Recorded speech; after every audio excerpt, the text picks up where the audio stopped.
और अब खबरों को विस्तार से दिखाने से पहले हम आपको एक तस्वीर दिखाना चाहते हैं जो अपने आप में कई सवाल खड़े करती है।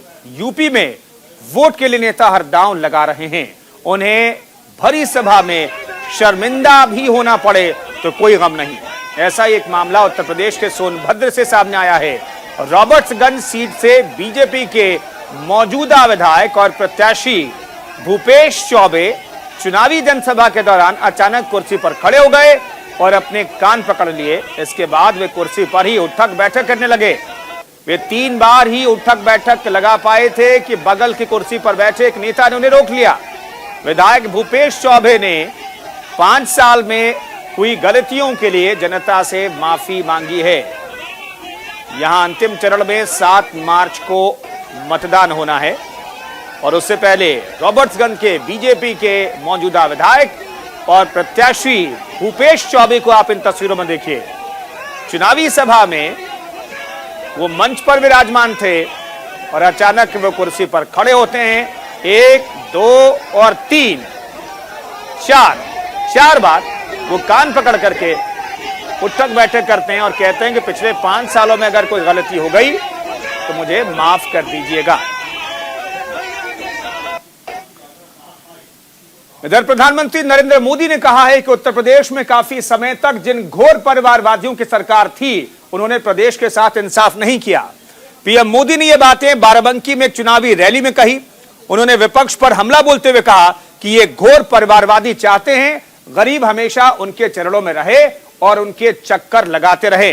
प्रधानमंत्री ने कहा कि डबल इंजन की सरकार गरीबों की चिंता करते हुए उनके जीवन से मुश्किलें कम करने का काम कर रही है।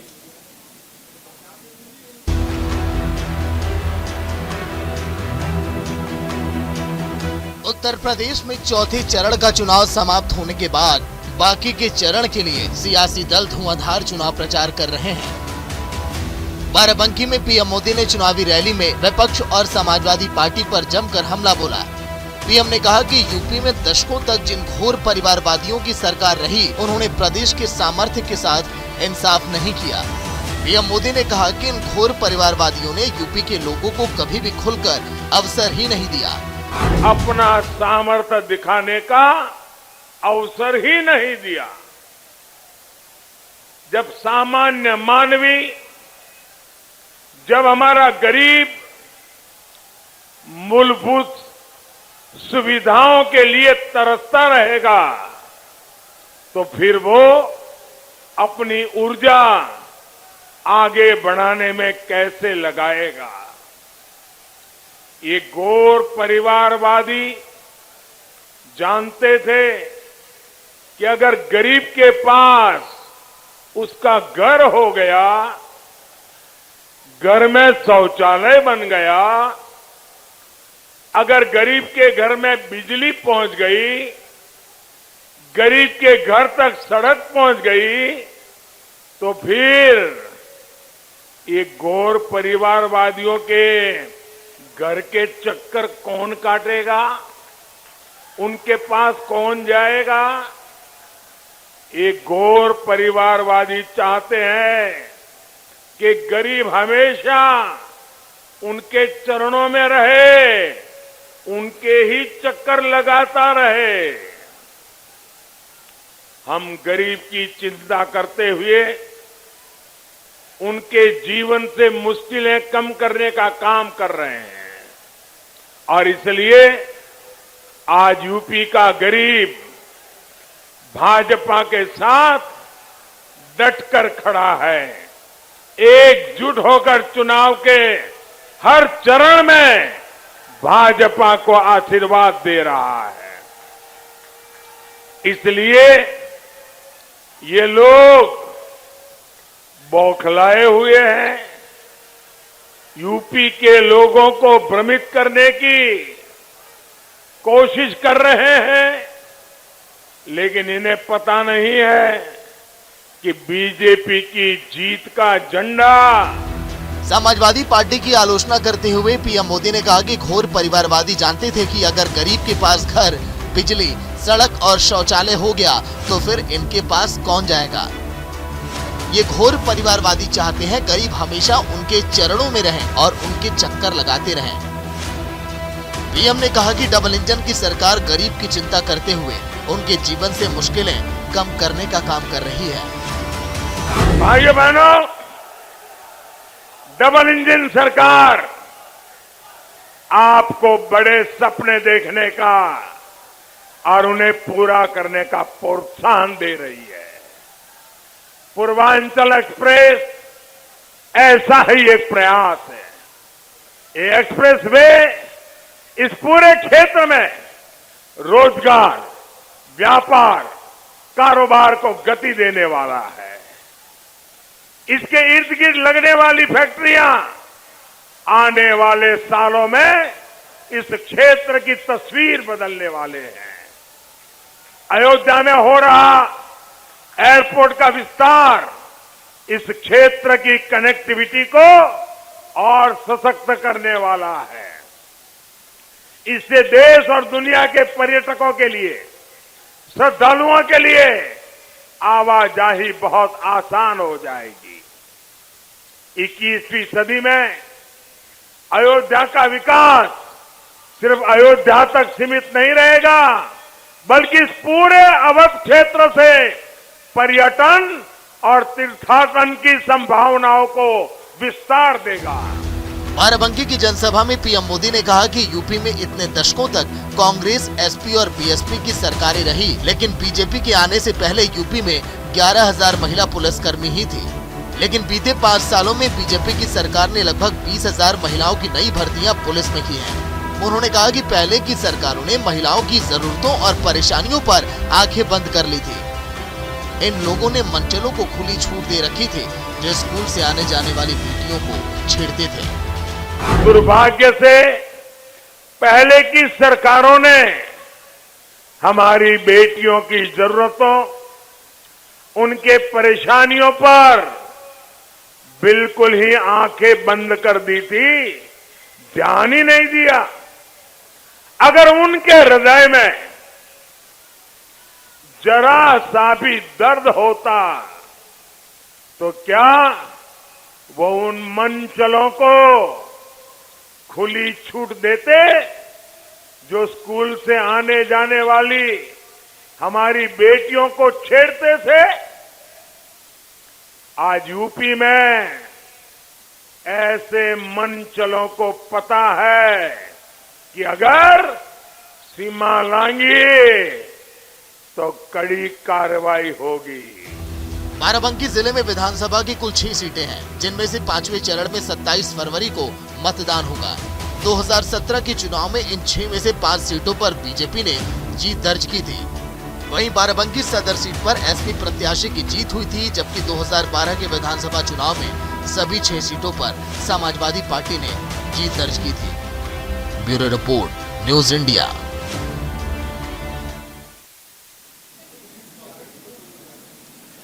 इधर बहराइच में एसपी अध्यक्ष अखिलेश यादव ने कहा है कि समाजवादी पार्टी की सरकार बनने पर शिक्षा मित्रों, 69,000 शिक्षकों और बीपीएड बेरोजगारों को नौकरी दी जाएगी। उन्होंने कहा कि डबल इंजन की सरकार में सिर्फ महंगाई डबल हुई। इस चुनाव में बीजेपी का हारना तय है। बहराइच में 5वें चरण में 27 फरवरी को मतदान होना है और इसीलिए प्रचार के लिए अखिलेश यादव यहां पहुंचे थे।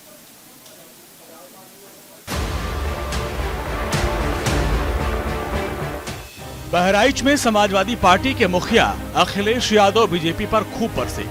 चुनावी जनसभा को संबोधित करते हुए अखिलेश यादव ने कहा कि एक परिवार वाले का दुख एक परिवार वाला ही समझ सकता है। बीजेपी सरकार ने एक बार नहीं बल्कि जब जब मौका मिला तब जनता को समस्या दी। बंदी के इतने साल गुजरने के बाद भी आज भी भ्रष्टाचार नहीं रुका। उन्होंने कहा कि डबल इंजन की सरकार में अगर कुछ डबल हुआ तो वो महंगाई। जिस समय इन्होंने रुपया बंद किया और कहा कि भ्रष्टाचार खत्म हो जाएगा, काला धन वापस आ जाएगा। आज बताओ नोटबंदी के कितने वर्ष गुजर गए? अगर भ्रष्टाचार खत्म हुआ हो तो बता दो, भ्रष्टाचार रुक गया हो तो बता दो। इस डबल इंजन की सरकार में अगर कोई चीज डबल हुई है तो वो महंगाई और भ्रष्टाचार। और इस बार ये गरीब जनता भारतीय जनता पार्टी के डबल इंजन की पटरी को उखाड़ करके फेंक देगी। इसलिए मदद करो। ये बहुत झूठे लोग हैं, मदद करिए, सहयोग करिए। ये बीजेपी के लोग बहुत झूठे लोग हैं।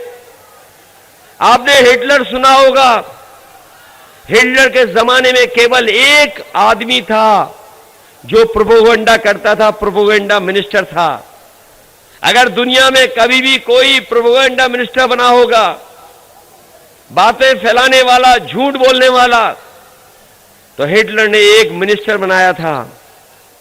उसने अपने साथ एक मिनिस्टर बनाया था जो प्रोपोगंडा फैलाता था। लेकिन ये भारतीय जनता पार्टी की तो पूरी की पूरी सरकार झूठ बोलती है।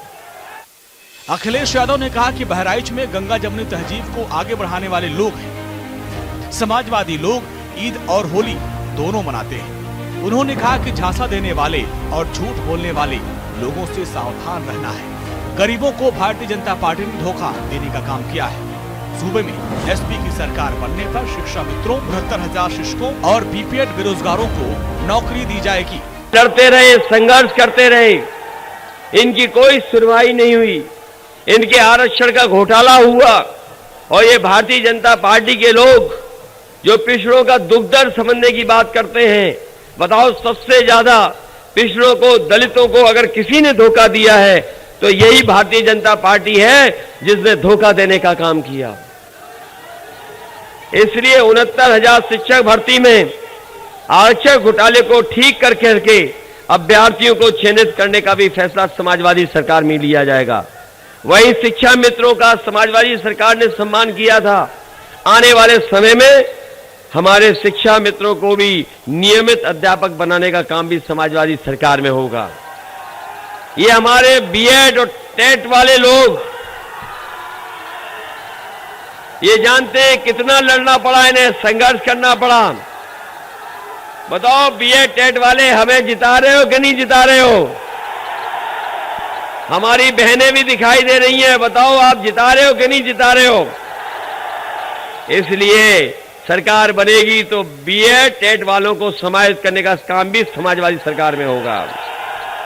और मैं कह के जा रहा हूं कि बेसिक शिक्षा के अध्यापकों को 100 किलोमीटर के अंदर उन्हें पोस्टिंग देने का काम भी समाजवादी सरकार में होगा। और जो हमारी महिलाएं शिक्षक हैं, शिक्षिकाओं को उन्हें गृह जनपद में पोस्टिंग देने का काम भी समाजवादी सरकार में होगा। समाजवादी पार्टी के मुखिया अखिलेश यादव ने कहा कि राज्य में गौशालाओं के लिए जितना भी पैसा आया सरकार के लोगों ने लूट लिया। मुख्यमंत्री का प्रिय जानवर टक्कर मारकर लोगों की जान ले रहा है। अखिलेश यादव ने कहा कि जब से यूपी में काबा गाना आया तब से बाय बाय बाबा हो गया। इसलिए आप लोग एक एक वोट साइकिल के निशान पर डाल करके समाजवादी पार्टी को ऐतिहासिक वोटों से जिताना। इधर आपने एक गाना बहुत सुना होगा, यूपी में काबा। पता नहीं कहां से वो गाना आया, और जब से वो गाना आया यूपी में काबा, तब से हो गया बाय बाय बाबा। बहुत बहुत धन्यवाद। ये बहुत सारे जो दूसरे यूपी विधानसभा चुनाव के 5वें चरण में 27 फरवरी को मतदान होना है और इसी दिन बहराइच में भी मतदान होगा। 2017 विधानसभा चुनाव में बीजेपी ने बहराइच सीट पर जीत हासिल की थी। Bureau report, news India. Congress महासचिव प्रियंका गांधी वाड्रा ने अमेठी के जगदीशपुर में एक चुनावी जनसभा को संबोधित किया। प्रियंका गांधी ने अमेठी में आरोप लगाया कि भारतीय जनता पार्टी और समाजवादी पार्टी उत्तर प्रदेश विधानसभा चुनाव के दौरान आतंकवाद पर बात कर रही है, लेकिन बेरोजगारी, महंगाई, महिला सशक्तिकरण, छोटे किसानों और कारोबारियों की मदद जैसे मुख्य मुद्दों से ध्यान भटका रही हैं।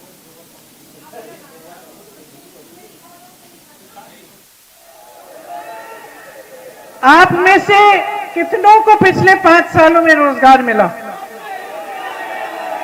नहीं मिला? कोई एक ऐसा नौजवान है जो हाथ उठाकर कह सकता है कि सरकार ने पिछले 5 सालों में आपको रोजगार दिलवाया? नहीं है? अब मैं रोजगार के बारे में कुछ बताती हूँ आपको। 12 लाख रोजगार सरकारी पद 12 लाख खाली पड़े हैं। 5 साल बीत गए, योगी जी की सरकार रही, केंद्र में मोदी जी की सरकार रही, 5 साल बीत गए। खुद कहते हैं कि 4 लाख रोजगार की उन्होंने एप्लीकेशन खोले हैं और 4 लाख से कम ही रोजगार दिलवाए हैं। ठीक है, जब पिछला चुनाव था तो कहते थे 70 लाख रोजगार दिलवाएंगे। और अभी रुक रहे हैं एक छोटे से ब्रेक के लिए, फौरन हाजिर होते हैं। आप बने रहिए न्यूज इंडिया के साथ।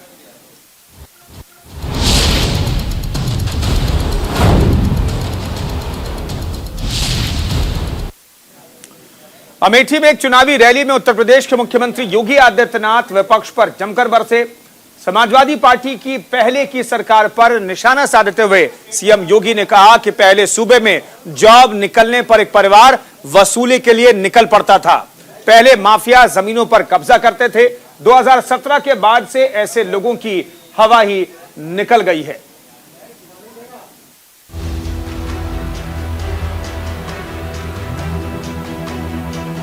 उत्तर प्रदेश के मुख्यमंत्री योगी आदित्यनाथ कांग्रेस के गढ़ अमेठी में विपक्ष पर जमकर बरसे। अमेठी के तिलई विधानसभा क्षेत्र में सीएम योगी ने विपक्ष पर खूब निशाना साधा।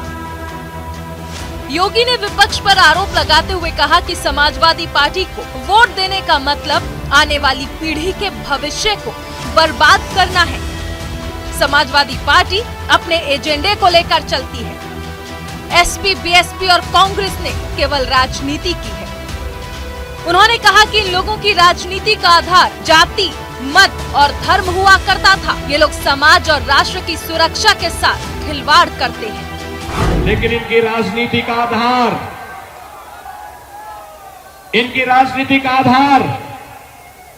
जाति, मत और मजहब हुआ करता था। सामाजिक ताने बाने को छिन्न भिन्न लोग करते थे। समाज की सुरक्षा और राष्ट्र की सुरक्षा के साथ खिलवाड़ करते थे। लेकिन भाइयों बहनों, 2014 में आपने प्रधानमंत्री मोदी जी को व्यापक समर्थन दिया। 2017 में भारतीय जनता पार्टी को अपना आशीर्वाद दिया और भारतीय जनता पार्टी ने प्रधानमंत्री मोदी जी के नेतृत्व में देश के राजनीतिक एजेंडे को बदल करके रख दिया। और आज जाति, मत और मजहब नहीं, क्षेत्र और भाषा नहीं, राजनीतिक एजेंडे का आधार गांव बनता है, गरीब बनता है, किसान बनता है, नौजवान बनता है, महिलाओं की सुरक्षा और महिलाओं का स्वावलंबन बनता है, नौजवानों का रोजगार बनता है और अन्नदाता किसानों की खुशहाली बनती है। याद करिए, तिलोई में अपनी सरकार की तारीफ करते हुए सीएम ने कहा कि तिलोई को एक मेडिकल कॉलेज भी मिल गया है। ये मेडिकल कॉलेज समाजवादी पार्टी भी दे सकती थी, लेकिन उसके पास विकास का विजन नहीं था। योगी ने कहा कि बीजेपी की सरकार बनने पर पहला निर्णय हुआ था कि किसानों की कर्ज माफी होगी। बीजेपी सरकार ने अवैध बूचड़ खाने भी बंद कर दी। वहीं जब एसपी सत्ता में आई थी तो पहला निर्णय आतंकियों के मुकदमे वापस लेने का लिया गया था। सत्ता में आई थी 2012 में, उसने निर्णय क्या लिया था भाइयों बहनों? उसने पहला निर्णय लिया था हमारे आराध्य भगवान श्री राम के मंदिर पर हमला करने वाले आतंकवादियों के मुकदमों को वापस लेने का। पहला निर्णय इस समाजवादी पार्टी का आतंकवादियों के लिए समर्पित था, चाहे वह आतंकवादी अयोध्या पे हमला करने वाले रहे हो, संकट मोचन मंदिर पर हमला करने वाले रहे हो। संकट मोचन मंदिर पर जब हमला हुआ था 28 निर्दोष लोग मारे गए थे। लखनऊ, वाराणसी और अयोध्या की कचहरियों पर हमला हुआ था, 15 से ज्यादा वकील मारे गए थे।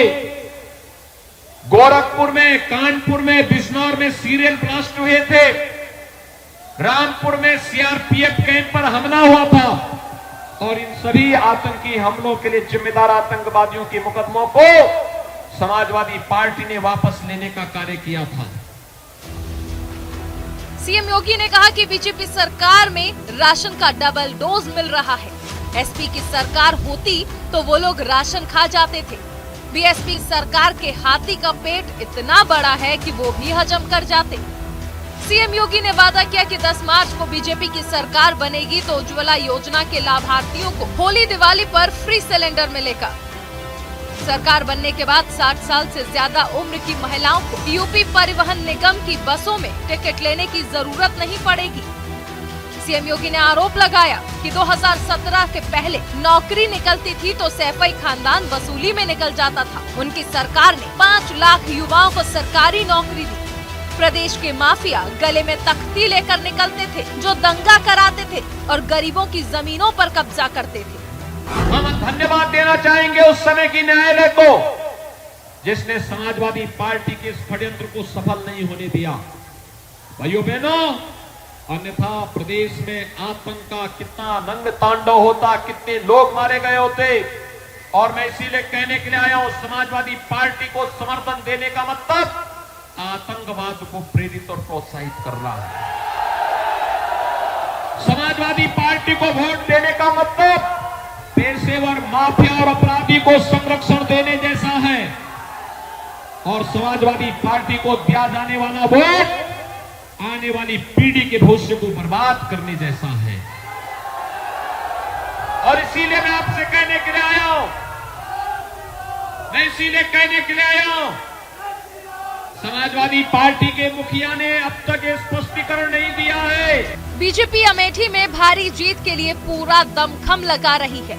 वहीं पिछले विधानसभा चुनाव में अमेठी से स्मृति ईरानी की जीत के बाद कांग्रेस के लिए अब राहें आसान नहीं लग रही हैं। Bureau report, news India.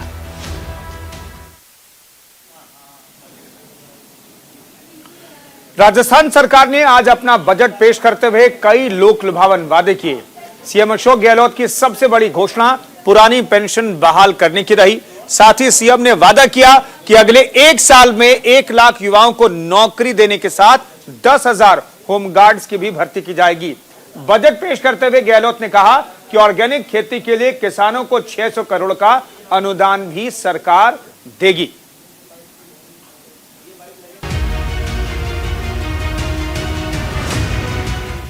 Rajasthan के मुख्यमंत्री अशोक गहलोत ने विधानसभा में पेश किए गए बजट में कई बड़ी घोषणाएं की। गहलोत सरकार का सबसे बड़ा मास्टर स्ट्रोक पुरानी पेंशन योजना को बहाल करने का है। 2004 के रिटायर्ड होने वाले सरकारी कर्मचारियों को अगले साल से इसका लाभ मिलेगा। इसके साथ ही इंदिरा गांधी शहरी रोजगार गारंटी योजना भी लागू की गई। इससे शहरी क्षेत्रों के लोगों को 100 दिन का रोजगार मिलेगा। 800 करोड़ की ये योजना अगले साल से लागू होगी। साथ ही गहलोत सरकार अगले 1 साल में 1 लाख युवाओं को नौकरी देने के साथ 10,000 होमगार्ड्स की भर्ती भी करेगी। ये होमगार्ड सरकारी कार्यालय में तैनात किए जाएंगे। अब हम आपको गहलोत सरकार के बजट की बड़ी बातों से रूबरू करा देते हैं। दिल्ली के उदयपुर हाउस में 500 युवाओं के लिए 300 करोड़ की लागत से नेहरू यूथ ट्रांजिट हॉस्टल और फैसिलिटेशन सेंटर बनेगा। इस सेंटर में दिल्ली में प्रतियोगी परीक्षाओं की तैयारी करने वाले युवा रुक सकेंगे। अगले साल सरकारी विभागों में 1 लाख पदों पर भर्तियां होंगी। मुख्यमंत्री वर्क फ्रॉम होम योजना लागू होगी। इसके तहत 20,000 महिलाओं को घर बैठे रोजगार दिया जाएगा। 1 जनवरी 2004 और उसके बाद नियुक्त सभी कर्मचारियों को नई पेंशन की जगह पुरानी पेंशन मिलेगी।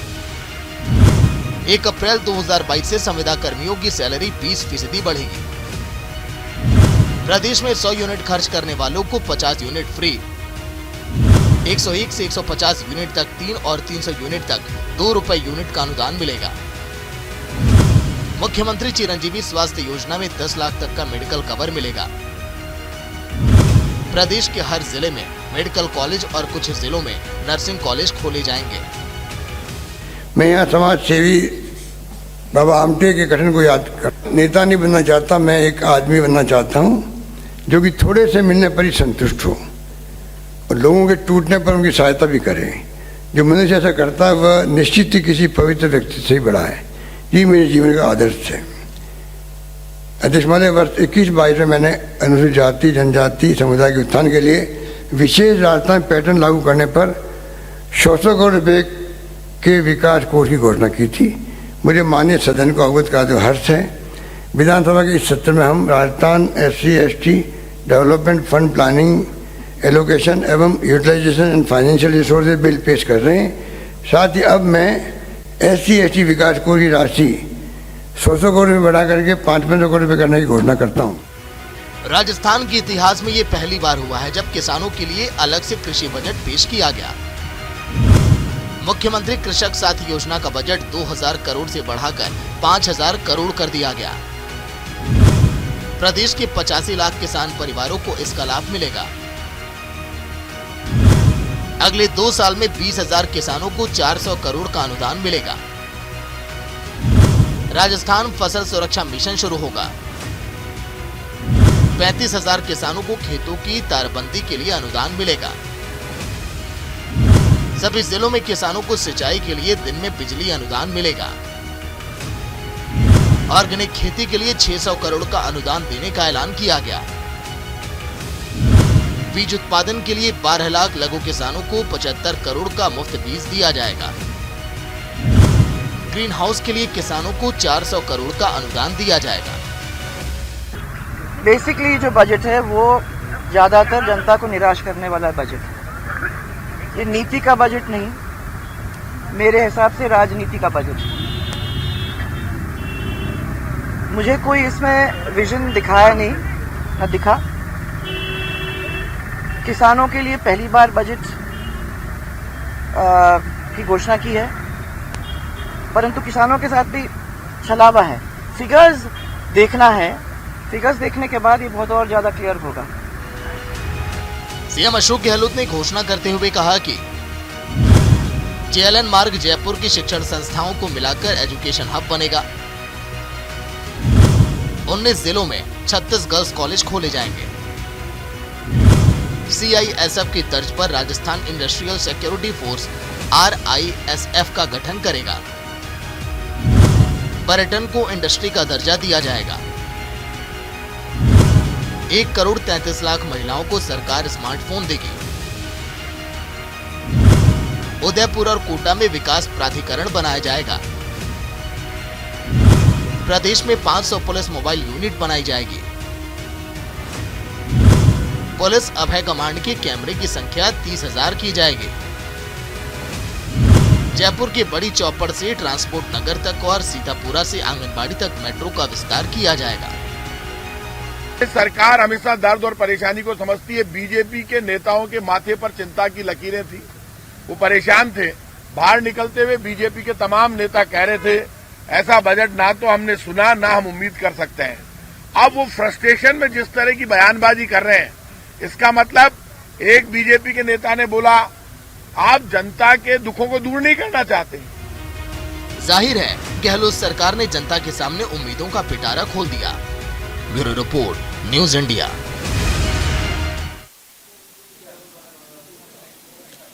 और अभी रुक रहे हैं एक छोटे से ब्रेक के लिए। ब्रेक के बाद जब लौटेंगे तो महाराष्ट्र के किस मंत्री की गिरफ्तारी हुई है बताएंगे एक छोटे से ब्रेक के बाद।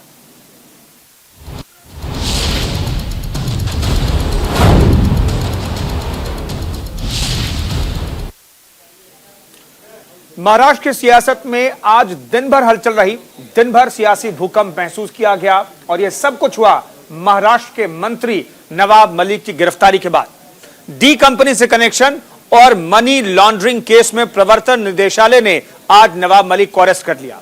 नवाब मलिक की गिरफ्तारी के बाद ईडी ऑफिस के बाहर मौजूद एनसीपी कार्यकर्ता जो थे वो भड़क गए और नारेबाजी करने लगे। हालात खराब होता देख वहां भारी संख्या में पुलिस बल को तैनात किया गया। वहीं महाराष्ट्र के मुख्यमंत्री उद्धव ठाकरे ने अपने आवास पर हाई लेवल मीटिंग बुलाई।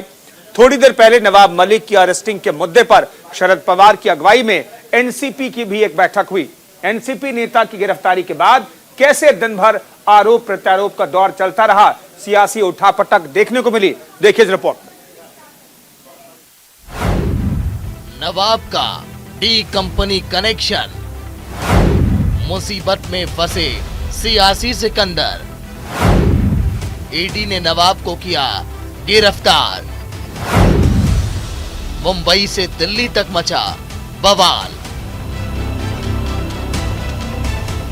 महाराष्ट्र के कैबिनेट मंत्री नवाब मलिक जो बयानों के लिए जाने जाते हैं, अपने बयानों से हमेशा सुर्खियों में रहते हैं।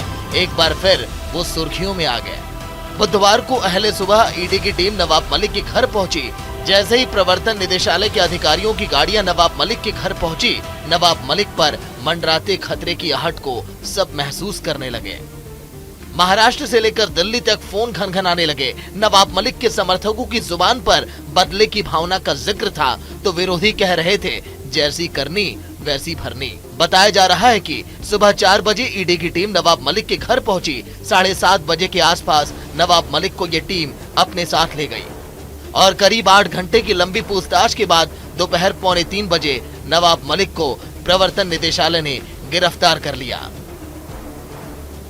नवाब मलिक को जब ईडी पूछताछ के लिए घर से दफ्तर ले जा रही थी, तब नवाब मलिक ने अपने बॉडी लैंग्वेज से एक संदेश देने की कोशिश की। गिरफ्तारी के बाद मलिक को ईडी दफ्तर के जब बाहर लाया गया तो उन्होंने बाहर निकलते हुए हाथ उठाकर समर्थकों का अभिवादन किया। उनके चेहरे पर मुस्कान थी, वो लगातार हाथ लहरा रहे थे। इस दौरान मलिक ने अपने समर्थकों से कहा, डरेंगे नहीं, लड़ेंगे और जीतेंगे। नवाब मलिक की गिरफ्तारी के बाद महाराष्ट्र की राजनीति में भूचाल आ गया। एनसीपी के कार्यकर्ता गुस्से में हैं, नेता आक्रामक हैं। ईडी ऑफिस के बाहर एनसीपी कार्यकर्ताओं की जमकर नारेबाजी हो रही है। हालात को खराब होते देखकर वहां भारी पुलिस बल को तैनात करना पड़ा। नवाब मलिक की गिरफ्तारी के बाद महाराष्ट्र के राजनीतिक गलियारों में भी गहमागहमी शुरू हो गई। कार्रवाई पर महाअघाड़ी गठबंधन ने सवाल उठाए। शरद पवार ने कहा कि ये पहली बार नहीं है जब एनसीपी को दबाने की कोशिश की गई। उन्होंने कहा कि मुझे भी बदनाम करने की कोशिश हो चुकी है। सुप्रिया सुले ने नवाब की गिरफ्तारी को महाराष्ट्र का अपमान बताया। उनके यहाँ जो इन्फॉर्मेशन, वो जो षड्यंत्र महाविकास आघाड़ी के खिलाफ ये बीजेपी के प्रवक्ता और सब कर रहे थे, वो आज होते हुए पूरा महाराष्ट्र देख रहा है। दुख की बात ऐसी है कि ना नोटिस आई ना कुछ आया। महाराष्ट्र के एक मंत्री को डायरेक्टली ईडी के ऑफिस में लेके गए। ये कौन सी नई राजनीति इन्होंने शुरू की है? मैंने देश में पहली बार ही ऐसा देखा है कि ऐसा आज हो रहा है। लोगों को उन घर से मंत्रियों को लेके जा रही है। ये महाराष्ट्र का अपमान है। उनको जिस तरह से ईडी के लोग घर में जाकर लेकर गए हैं, ये महाराष्ट्र सरकार के लिए एक चैलेंज है। मैं मानता हूँ कि एक कैबिनेट मंत्री को हमारे राज्य में आकर केंद्रीय जांच एजेंसी के लोग लेके जाते हैं। जांच कर सकते हैं आप, पुराने कुछ इशू निकाल कर सबकी जांच हो रही है, सबकी जांच हो रही है। 2024 के बाद आपकी भी जांच होगी। उधर बीजेपी ने उद्धव सरकार पर हमला बोला। वहीं नवाब मलिक की गिरफ्तारी पर सियासी उठापटक के बीच ईडी का बयान आया। मुंबई में ईडी के सहायक निदेशक नीरज कुमार ने अरेस्ट ऑर्डर की कॉपी जारी की, जिसमें कहा गया नवाब मलिक को मनी लॉन्ड्रिंग रोकथाम अधिनियम 2002 के प्रावधानों के तहत दंडनीय अपराध का दोषी पाया गया। इसीलिए पीएमएलए 2002 की धारा 19वीं उपधारा 1 के तहत मुझे प्रदान की गई शक्तियों का प्रयोग करते हुए मैं मोहम्मद नवाब मोहम्मद इस्लाम मलिक को गिरफ्तार करता हूं। आपको बता दें कि महाराष्ट्र की मौजूदा सरकार के नवाब मलिक दूसरे ऐसे मंत्री हैं जिन्हें पद पर रहते वक्त अरेस्ट किया गया। नवाब मलिक को मनी लॉन्ड्रिंग केस में पकड़ा गया तो इससे पहले अनिल देशमुख को 100 करोड़ की फिरौती मामले में अरेस्ट किया गया था। Bureau report, news India. Chandigarh में आज रात 10 बजे तक बिजली सप्लाई सुचारू किए जाने की बात कही गई। बुधवार को पंजाब और हरियाणा हाईकोर्ट में चीफ इंजीनियर ने यह हलफनामा दिया। इसमें कहा गया कि शहर के 80% हिस्से में बिजली सप्लाई चालू हो चुकी है। चंडीगढ़ प्रशासन को हरियाणा से कुछ कर्मचारी मिले हैं, जिनको लेकर अब बिजली की खराबी को ठीक करने और संभालने का काम शुरू कर दिया गया। इसके अलावा चंडीगढ़ के ही कुछ बिजली कर्मचारी भी धरना देने के साथ काम पर भी दिखाई दिए। हाईकोर्ट ने इस मामले में कर्मचारी यूनियन को भी फटकार लगाई। हाईकोर्ट ने इस मामले में यूनियन से भी जवाब तलब किया है। इस मामले की कल फिर सुनवाई होगी। चंडीगढ़ में सोमवार रात से बिजली संकट चल रहा है। हालात इतने खराब हैं कि अस्पतालों ने ऑपरेशन टाल दिए हैं। ऐसे में हालात से निपटने के लिए प्रशासन को सेना बुलानी पड़ी। फिलहाल प्रशासन कर्मचारियों की मांगों पर विचार करने पर सहमत हो गया है। मुश्किल हालात में भी जीत का जज्बा कैसे कायम रखा जाता है, ये भारत के वीर जवानों से सीखा जा सकता है। इसका बेहतरीन उदाहरण भारत तिब्बत सीमा पुलिस यानी कि आईटीबीपी के कमांडेंट रतन सिंह सोनल साबित हुए हैं। लद्दाख में तैनात 55 साल के रतन का एक वीडियो आईटीबीपी के ऑफिशियल ट्विटर हैंडल पर पोस्ट किया गया है। इस वीडियो में लद्दाख में हिमालय की 17,500 फीट ऊंची चोटी पर -30 डिग्री तापमान में भी रतन सिंह सोनल ने 1 मिनट में 65 पुशअप्स लगाकर अपनी फिटनेस का मुजाहरा पेश किया। वीडियो को ट्विटर पर पोस्ट करके आईटीबीपी ने लिखा है 55 साल के आईटीबीपी कमांडेंट रतन सिंह सोनल ने 17,500 फीट की ऊंचाई पर लद्दाख में -30 डिग्री सेल्सियस ठंड में एक बार फिर से 65 पुशअप्स पूरे किए हैं। 43, 44, 45, 46, 47, 49, 50, 51, 52, 53, 54, 55, 56, 57, 58, 59, 60, 61, 62, 63, 64, 65। और इसी के साथ इस बुलेटिन में फिलहाल इतना ही। रुकेंगे एक छोटे से ब्रेक के लिए।